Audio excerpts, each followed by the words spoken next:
December 19th, 1944. 6:23 hours. Woods outside Neville, Belgium. Under sharper claws, Wendel's gloved fingers struggled with the frozen pencil as he scrawled in his personal notebook, his breath forming clouds in the cramped interior of his Panther tank's turret. The Americans have a new hunter.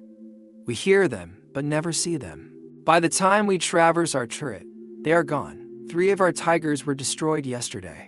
Through his commander's cupola, Wendell peered into the pre-dawn darkness of the Ardennes forest, where somewhere beyond the tree line, the 75th Tank Destroyer Battalion's M18 Hellcats were already moving into position. What he didn't know was that in exactly 17 minutes, his entire understanding of armored warfare would be shattered by an American vehicle that violated every principle of tank combat. The Wehrmacht had perfected over 5 years of war. The Panther's 75mm gun could penetrate any American tank at 2,000 meters. Its frontal armor could deflect most Allied shells. It represented the pinnacle of German engineering, heavy, powerful, methodical. Yet, within 3 minutes of first contact, Wendell would witness the destruction of multiple German tanks by vehicles moving at speeds that German armor couldn't achieve on paved roads. The Battle of the Bulge was entering its 4th day, and across the frozen forest of Belgium and Luxembourg, German tank crews were discovering a terrifying reality. The Americans had built something that hunted differently than any armored vehicle in history. Not stronger, not heavier, just faster than anything they could imagine surviving on a battlefield. The M18 Hellcat's genesis began in December 1941, just as America entered the war, while German tank doctrine evolved from the principle of overwhelming firepower and protection, leading to 45-ton Panthers and 69.8-ton King Tigers. American designers at General Motors took a radically different approach that would terrify German crews 3 years later. The Tank Destroyer Force, established under General Leslie McNair's directive on November 21, 1941, operated on a simple principle documented in Field Manual FM 185, Seek, Strike, and Destroy. The emphasis was on speed and firepower over armor. The M18, designated T-70 in development, would embody this philosophy to an extreme that German tank designers considered suicidal. Buick Motor Division in Flint, Michigan, not Grand Blanc is sometimes confused with the nearby Sherman tank plant, received the contract in January 1942. Chief Engineer Joseph Roberts faced specifications that seemed contradictory. Mount a 76mm high-velocity gun capable of destroying any German tank, maintain a low profile for concealment, and achieve speeds exceeding 50 miles per hour, all while keeping weight under 20 tons. The solution defied conventional tank design. The M18's armor measured merely 25.4 millimeters at its thickest point on the turret front, 12.7 millimeters on the whole front, barely enough to stop heavy machine gun fire. A German 88mm shell wouldn't just penetrate, it would pass completely through both sides. The design prioritized mobility above all else, creating what military historians would later describe as the fastest tracked armored fighting vehicle of World War II. The first M18 Hellcats reached Europe in early 1944, initially seeing action in Italy with the 894th Tank Destroyer Battalion. The 74th Tank Destroyer Battalion became the first unit in the European theater to receive M18s in May 1944, landing at Utah Beach on July 13th. But it was in the breakout from Normandy where German tank crews first encountered what would become their nightmare. On July 29, 1944, near Coutances, France, elements of German heavy tank battalions reported disturbing engagements with American tank destroyers that disappeared before the Germans could return fire. After-action reports documented enemy vehicles exhibiting speeds estimated at 80 kilometers per hour over rough terrain, with engagement times from first shot to last sight approximately 180 seconds. The mathematics were simple and terrifying.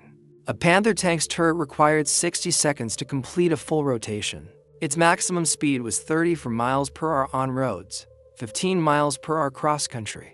The M18 Hellcat could accelerate from 0 to 30 miles per hour in 7 seconds, maintain 55 miles per hour on roads governed, 60 miles per hour without, and sustain 26 miles per hour cross-country. In the 3 minutes it took a German crew to identify the threat, rotate their turret, acquired target, and fire, the Hellcat could displace nearly a mile and a half. The fear wasn't irrational. The M18's 76mm M18 gun, while unable to penetrate Panther frontal armor with standard M62A PCBC ammunition, could easily defeat the 40mm side armor at 1,500 meters. With M93 HVAP tungsten core rounds, though severely limited in supply, with crews receiving only 1 to 2 rounds monthly, penetration reached 157mm at 500 yards. The gun's muzzle velocity of 2,600 feet per second meant the shell arrived before the sound of the shot. German doctrine emphasized methodical engagement, careful target acquisition, deliberate aiming, conservation of ammunition. Crews drilled extensively on fighting from static positions using terrain for hold-down placement. The Panther and Tiger were designed for this doctrine, heavily armored, powerful guns. Slow but steady advancement. The Hellcat shattered every aspect of this training.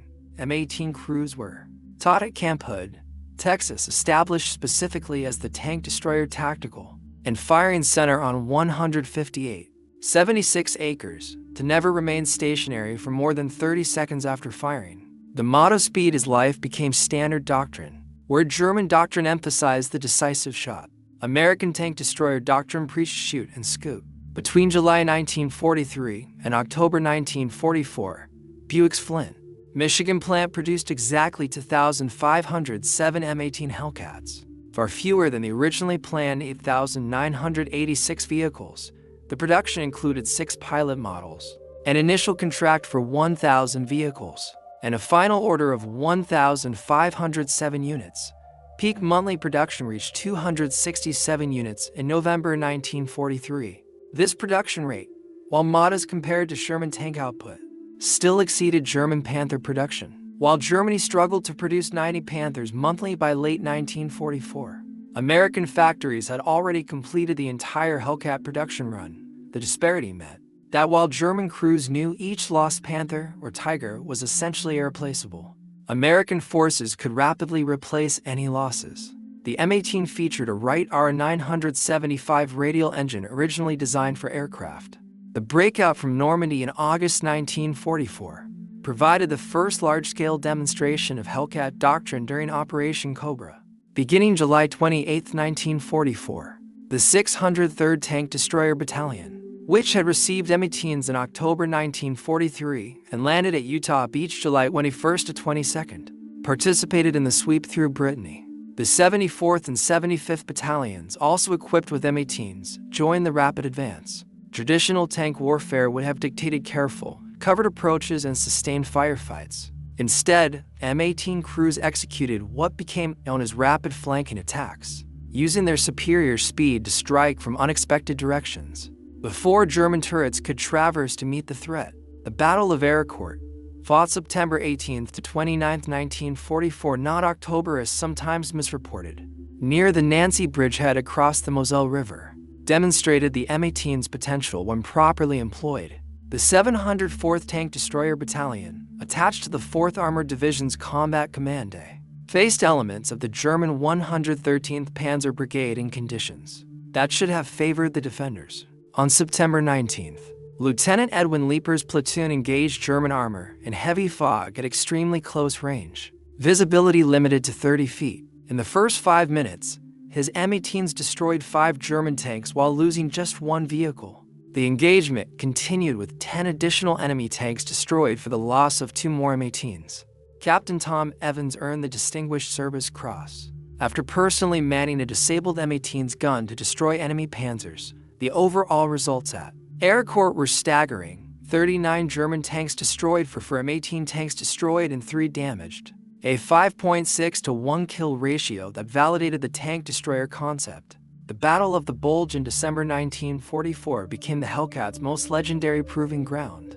The 75th Tank Destroyer Battalion, described by General A.D. Bruce as the finest tank destroyer battalion yet trained, rushed to defend Bastogne, providing critical armored support for the 101st Airborne Division. On December 19th to 20th, 1944, near Nouville, M18s from both the 609th and 75th Tank Destroyer Battalions engaged elements of the 2nd Panzer Division. The 609th arrived first with Team Desabry, with Lieutenant David K. Hagen's platoon of 4 M18s achieving remarkable results. One vehicle knocked out 7 German tanks while another destroyed 5, losing only 1 M18, while destroying 14 enemy tanks total. The 705th, under Lieutenant Colonel Clifford D. Templeton, reinforced late on December 19th with approximately 12 M18s. The combined force helped destroy at least 30 German tanks over 2 days, inflicting 600 to 1,000 German casualties while achieving a crucial 48-hour delay. The 75th would later receive a Presidential Unit Citation for actions at Bastogne from December 18th to 27, 1944. On Christmas Day 1944 alone, the 75th destroyed 27 German tanks while losing 6 M18s, engaging the 15th Panzer Grenadier Division, maintaining their exceptional kill ratios even in the most desperate fighting.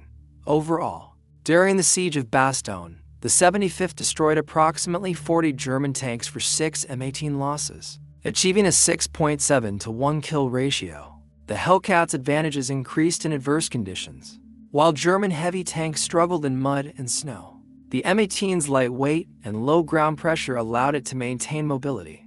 During the Bulge's opening phase, heavy fog grounded air support and limited visibility to under 100 meters.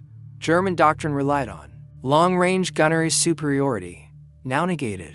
Hellcat crews, trained for close-range ambush at Camp Hood's Revolutionary Battle Conditioning Course, thrived in these conditions. The M18's lightweight provided strategic mobility German heavy tanks couldn't match. While a King Tiger required Class 70 bridges rare in Europe, the M18 could cross Class 24 bridges, basically any structure that could support a loaded truck. This advantage proved decisive during Rhine crossings. While German heavy tanks searched for intact bridges strong enough to support them, Hellcats crossed on temporary structures erected by combat engineers. While American factories built 2,507 M18 Hellcats between July 1943 and October 1944, Germany struggled throughout the war to produce heavy tanks. Total Panther production reached approximately 6,000 vehicles, while only 490 King Tigers and 1,347 Tiger IS were ever built. The mathematics of industrial capacity were inescapable. For every Panther produced, America built 8 tank destroyers and tanks total. German tank crews faced not just superior tactics, but overwhelming numbers. American production included 49,230 for M for Shermans, 2,507 M18 Hellcats, 2,324 M10 tank destroyers, 273 M36 tank destroyers, plus 88,410 other armored vehicles. German tank crew training in 1944 emphasized methodical engagement, careful target acquisition, deliberate aiming, conservation of ammunition. By late 1944, veteran German tank crews were increasingly rare. Replacements received minimal training, sometimes just 2 weeks, before facing combat. American Hellcat crews, conversely, received extensive training at Camp Hood, later Fort Hood, Texas. The Tank Destroyer School's program included 17 weeks of intensive training with emphasis on speed, mobility, and initiative. The facility, commanded initially by Lieutenant Colonel, later Brigadier General Andrew D. Bruce, could train 100,000 soldiers simultaneously with 28 battalions and 8 groups in various stages of preparation. Crews practiced high-speed firing, rapid displacement, and coordinated attacks until these became instinctive. The Revolutionary Battle Conditioning Course, originally called the Tank Hunting Course, became the first U.S. Army training to employ live fire overhead, with trainees spending a full week in simulated combat conditions. By late 1944, American tank destroyer doctrine had evolved from initial concepts to proven combat techniques. FM-18-5, published in June 1942, stated, "There is but one battle objective of tank destroyer units, the destruction of hostile tanks." General Bruce later clarified that seek meant vigorous reconnaissance, strike meant destruction through gunfire rather than charging, and destroy meant elimination through superior tactics. Combat experience modified these concepts. North African battles taught that pure offensive charges were suicidal. Instead, aggressive spirit combined with stealth and deception became the cornerstone of successful tank destroyer employment. M18 crews developed Wolfpack tactics, 3 or 4 Hellcats operating in coordinated but independent attacks, communicating by radio to create overlapping fields of fire while maintaining constant movement. By war's end, M18 Hellcat units had achieved remarkable combat statistics. The Army Historical Foundation documents 526 total enemy armored vehicle kills for 198 in Europe, 17 in Italy, and 11 in the Pacific. The fundamental difference between German and American armored vehicle design philosophy becomes clear when comparing specifications. The Panther weighed exactly 40.8 to 45 tons with 80 mm frontal armor sloped at 55, effective approximately 140 mm. The Tiger I weighed 57 tons with 100 mm vertical frontal armor. The King Tiger reached 69.8 tons with 150 mm sloped frontal armor and 180 mm turret armor.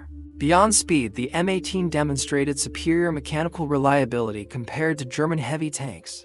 The Reiter 975 radial engine, derived from proven aircraft designs, started reliably even in sub-zero conditions. German tank crews using diesel engines requiring careful warm-up procedures couldn't understand how Hellcats could start instantly and accelerate immediately. The Panther's sophisticated transmission, while technically advanced, proved fragile under combat conditions. Final drive failures plagued the design throughout its service life. The Tiger I's complexity meant that more were lost to mechanical failure than enemy action. Meanwhile, the M18's simplified design, using proven automotive components wherever possible, ensured consistent operational readiness. American logistical superiority amplified the M18's effectiveness. While German tanks often sat idle for lack of fuel, spare parts, or ammunition, Hellcat units maintained high operational rates through efficient supply chains. The famous Red Ball Express and similar logistics operations ensured consistent fuel deliveries, while standardized parts meant easy field maintenance. German forces by late 1940 faced chronic fuel shortages. Operation Wacht am Rhein, the German Ardennes offensive, partially aimed to capture live fuel dumps. Because German supplies couldn't sustain prolonged operations, this fuel situation meant German tanks often fought defensively from static positions, exactly where the mobile Hellcat held maximum advantage. Every M18 carried both radio and intercom systems that worked reliably, SCR 508 or SCR 5-8 radio sets providing consistent communication. German tanks, especially by late 1944, often operated with degraded or non-functional communications, relying on signal flags or pre-battle planning.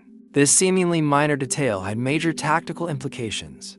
Hellcat platoons coordinated attacks in real time, adjusting to German responses instantly. When Hellcats attacked from different directions, they operated as a single organism through radio coordination. German tanks, often fighting in communication isolation, couldn't match this flexibility. Before the Hellcat's legendary performance in Northwest Europe, the Italian campaign provided German forces with their first warnings. In May 1944, during the breakout from Anzio, the 894th Tank Destroyer Battalion's Hellcats faced elements of the Hermann Göring Panzer Division.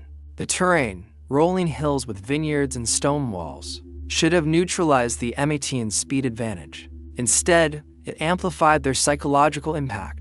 The Hellcats used their ability to accelerate up 30 slopes at speeds German tanks couldn't achieve on flat ground, creating an illusion of omnipresence by appearing at multiple points along ridge lines in rapid succession. This early demonstration of Hellcat capabilities went largely unheeded by German high command, who remained focused on the Eastern Front where most German armor was committed. Winter 1944-45 proved that the Hellcat's advantages actually increased in adverse conditions. The M18's wide tracks and lightweight, producing just 10.5 side ground pressure, allowed movement through snow that trapped heavier vehicles. German Tigers and Panthers, already struggling with mechanical reliability, found their mobility further reduced by winter conditions. During the Battle of the Bulge, Hellcat crews exploited these conditions expertly. They used their speed to race through areas where German heavy tanks bogged down, appearing behind German lines where heavy armor was thought impossible. This mobility in poor conditions contributed significantly to the successful defensive Bastogne. German forces attempted various counterattacks against the Hellcat threat. Updated tactical manuals recommended immediate smoke deployment when M18s were identified, essentially blinding themselves. In hopes the threat would pass, other desperate measures included welding additional track links to side armor ineffective against 76mm rounds and creating deliberate ambushes with hidden anti-tank guns. Nothing worked consistently. The Hellcat's combination of speed, firepower, and tactical flexibility proved insurmountable with available German resources. The vehicle's very presence altered German behavior. Commanders became reluctant to commit armor without extensive reconnaissance, sacrificing initiative and momentum. In March 1945, near Reagan, M18s from the 656th Tank Destroyer Battalion crossed the captured Ludendorff Bridge. While it was too damaged for heavier vehicles, they established a screen that destroyed 11 German tanks attempting to approach the bridge, including two King Tigers that couldn't maneuver quickly enough in the confined terrain. This action demonstrated the strategic value of the M18's lightweight. While German heavy tanks required specific routes and specially reinforced bridges, Hellcats could use any crossing that supported truck traffic, appearing in impossible locations behind German lines. April 1945 saw the Rocket become a massive trap for German Army Group B. The 893rd Tank Destroyer Battalion's Hellcats conducted what historians consider exemplary tank destroyer operations, racing through collapsing German lines at speeds approaching 60 miles per hour on cleared autobahns, appearing deep in German rear areas before commanders knew the front had been penetrated. These final operations demonstrated the M18's concept brought to full maturity: speed as weapon, mobility as armor, surprise as primary tactic. German defensive positions designed to stop deliberate attacks by heavy tanks proved useless against vehicles that simply raced around them at highway speeds. Post-war analysis by U.S. Army historians validated the M18 concept despite its limitations. The 76mm gun's inability to penetrate Panther or Tiger frontal armor with standard ammunition forced reliance on flanking attacks, missions where the vehicle's speed became essential, with standard M60 to APCBC rounds achieving only 93mm penetration at 500 and scarce VAP rounds. Crews had to close to suicidal ranges for frontal engagements against German heavy tanks. Yet the combat record speaks definitively: 526 confirmed kills against 216 combat losses, produced the highest kill-to-loss ratio of any American armored vehicle in World War II. This success came not from superior firepower or protection, but from revolutionary employment of speed and mobility combined with superior crew training. The M18 Hellcat represented more than a vehicle. It embodied a completely different conception of armored warfare. While Germany perfected the tank as a breakthrough weapon and mobile fortress, America created something new: the tank destroyer as pure hunter. The tank destroyer force's motto, seek, strike, and destroy, proved prophetic. By war's end, American tank destroyer battalions claimed over 11,000 enemy vehicles destroyed in total, with Hellcat units achieving the highest kill ratios. The doctrine emphasized that tank destroyers were not tanks and shouldn't fight like tanks. They were hunters that struck from ambush and vanished. Beyond tactical success, the Hellcat achieved strategic effects. German armored reserves, instead of concentrating for offensive operations, were increasingly held back to guard against tank destroyer raids. The mere presence of Hellcat units in a sector could freeze German armored movement for hours, while commanders sought confirmation of their locations. During the Ardennes offensive, intercepted German communications revealed commanders requesting verification that no Hellcats were present before committing reserves. Hours were lost to reconnaissance, momentum sacrificed to caution. The offensive that was supposed to split Allied forces was partially paralyzed by fear of vehicles weighing less than half a Panther. The 2,507 Hellcats built represented American industrial philosophy, not perfection, but practical efficiency. While Germany built 6,000 Panthers over 3 years, struggling with quality control and component shortages, Buick produced all M18s in just 15 months using proven components and simplified construction. German engineers, when examining captured M18s, noted the apparent crudity, functional welds rather than perfect joints, armor plate showing tool marks, interior ergonomics seemingly accidental. Yet this crude vehicle consistently destroyed German tanks built with watchmaker precision. The difference lay in design philosophy. Germany built engineering monuments, while America built practical tools. Behind the statistics lay human tragedy on both sides. Young German tankers, many still teenagers by 1945, faced an enemy that negated everything they'd been taught. Their carefully maintained Panthers and Tigers, representing the peak of German engineering, burned just as readily when struck by Hellcat rounds fired from ambush. American crews, while suffering far fewer losses, carried their own burdens. The speed that saved them also meant striking without warning, often giving German crews no chance to surrender or escape. The minimal armor meant that when M18s were hit, catastrophic losses often resulted.